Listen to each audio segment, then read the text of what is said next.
We done about 15 of those, 9 of them around healthcare alone, and it allows me to reach hundreds of people at once. And we do an e-newsletter, so we kind of routinely let people know what I'm doing, why I'm doing it.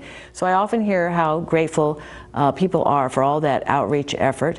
But the times are tough, and we know that. And we've stopped the free fall, but sort of leveled off, but we have a long way to go, and there's a lot of work to do. But I think people understand there's a clear choice heading into this election, that I have deep roots in this valley and in the 5th District. I've raised my family here. I've worked here as a lawyer. I was an administrator at a community college. I've been deeply engaged in this sort of civic entities that care so much about what happens here, and that I have an opponent who has lived here about 9 years, and 8 of those years never even registered to vote.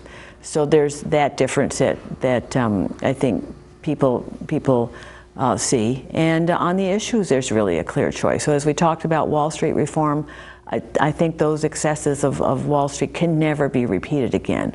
Our economy can never again be put at risk by some of the outrageous practices that we've seen. We can never again lose 8 million jobs. And so I support Wall Street reform. And I think it's an important and necessary response to what has happened, and a way to protect us going forward. But I have an opponent who would repeal it. And on health care, there was obviously strongly held feelings there, and I did a lot to reach out to people and just hear their points of view and walk through some of the things we were talking about as they were being developed. But as we've passed it, I think people want to give it a chance. They don't want to repeal it till they've seen what's going to come of it. And already there are great benefits. So if you're a parent who has a child who has an illness, or something that is going to be with them for much of their life, you will never again have to worry that your child will not get health insurance, either as a child or as an adult. That's something that's already in place. So if you're a senior and there's something called the donut hole, that's when you can buy insurance and you're covered for all your pharmaceuticals that you need to keep well. And unfortunately, as we get older, we all need more. But at some point you fall into the donut hole where you're still paying an insurance premium, but you're not getting any coverage. That's being closed. And so this year, seniors who were in the donut hole got $250 to help defray the cost of those pharmaceuticals while they're in that hole, and then eventually it'll be closed. I don't think people want that to go away any more than they want it to go away that their child now with an illness will be forever covered in their life. So as people sort of see the impact on their lives, they really do get a good sense here of what this was all about. So I strongly support going back, making it work, tweaking it to make it better, whereas I have an opponent who would repeal it and essentially take away all those things. And so that's, I think, what people are coming to understand as a result of the electoral process that we're in now. What about education? What can be done in the federal level to basically have the school systems get the children more involved in politics and taking back their government? What can be done in that aspect? Well, education and just civics and the sort of the nature of government is, I think, something so important. I actually was at an event last night with people who are professionals, highly educated, and really I had to explain the process of how lawmaking happens. That bills come through a committee in the House, they come to what we call the floor of the House, where everybody votes on it, comes together to vote it up or down. The Senate has to go through that same process, and then we have to those two bills have to come together and we create one bill. That was something that really people who should have known were not necessarily aware of. So I think part of engagement is just understanding the process, and that is sadly lacking. There's an important role, though, for the federal government to play, and you see it now with the race to the top. Traditionally, education has been left to the local community. In Massachusetts, the state has led the way, understanding that for us to really do well in a global economy, we really had to educate our kids. And so we've led the way, and we should be proud of it. But that's not the case across this country, and there are some states that are very far behind. So the whole debate around the race to the top has really been around encouraging states across this country to sort of create higher standards of education.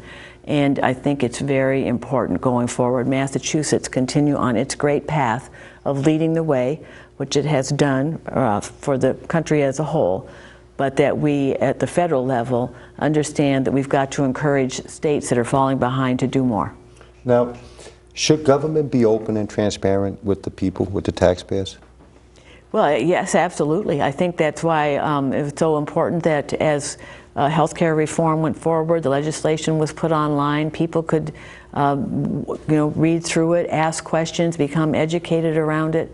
Absolutely, I think it's that's why I do my electronic newsletter, so that people who want to know can come and see my thoughts around a particular issue, why I vote for or against something. I do it on a regular basis. I think it's absolutely very important. And how open and transparent is the Niki tsongas, your administration, going to be with the taxpayers and your constituents?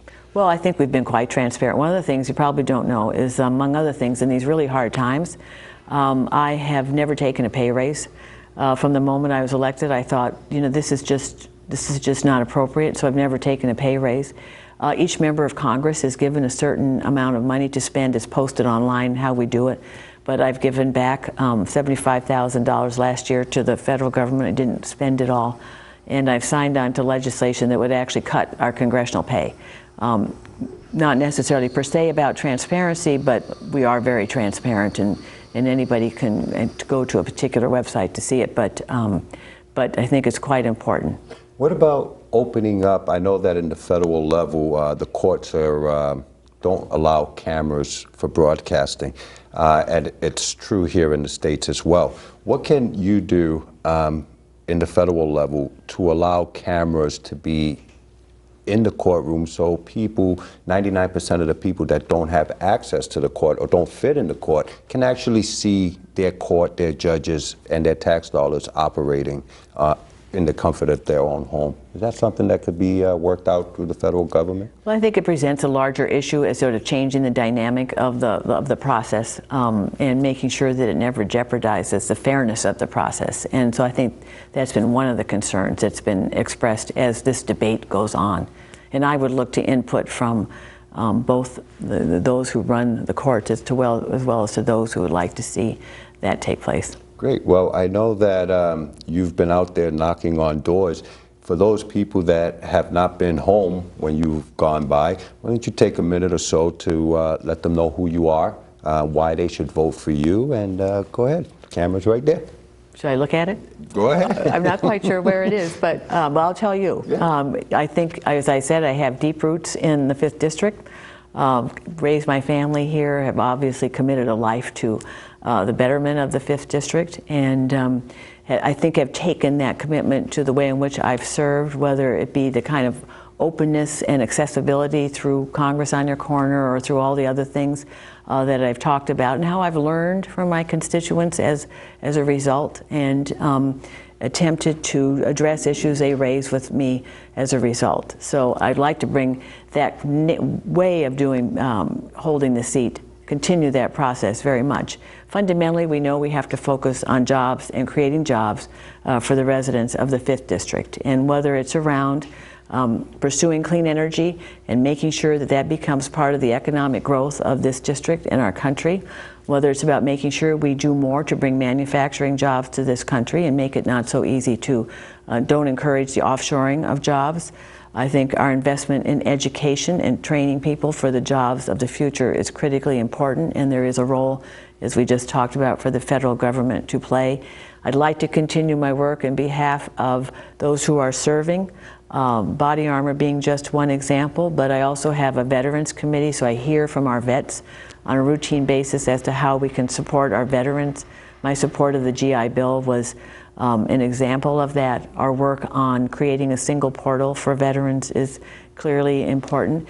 And then the small business community is, it's obvious they play a very important role in the 5th District, whether it's the small mom and pop store up to the growth industry, and to continue my work in advancing small business the growth and job creation.